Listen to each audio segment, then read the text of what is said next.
Dear viewers, আমি আজকে একটা রোগ নিয়ে কথা বলবো। খুব কমন। 100 জন আল্ট্রাসোনোগ্রাম করলে 60 জন 70 জন একই রোগে আক্রান্ত। সেটার নাম কি জানেন? Fatty liver. Fatty liver grade 1, grade 2, grade 3।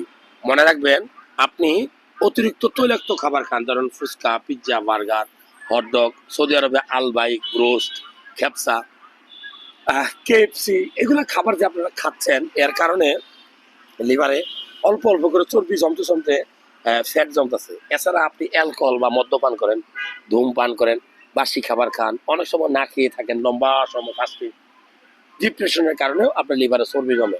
চিকিৎসা আছে? নাই। ডাইরেক্ট চিকিৎসা নাই। কি করতে হবে? আপনাকে লাইফস্টাইলটা চেঞ্জ করতে হবে। এই ধরনের বদ অভ্যাস, খারাপ খাওয়ার অভ্যাস, ঘুম না যাওয়ার অভ্যাস চেঞ্জ করতে হবে। বেশি করে সবুজ শাকসবজি খাবেন, বেশি করে পেঁপে খাবেন, বেশি করে তেঁতুল খাবেন, তেঁতুলের বিচি খাবেন। খুব গুরুত্বপূর্ণ, কাঁচা রসুন খাবেন, কাঁচা আদা খাবেন, হ্যাঁ, শশা খাবেন। এগুলা আপনার ফ্যাটি লিভার রোগ থেকে দূরে রাখবে।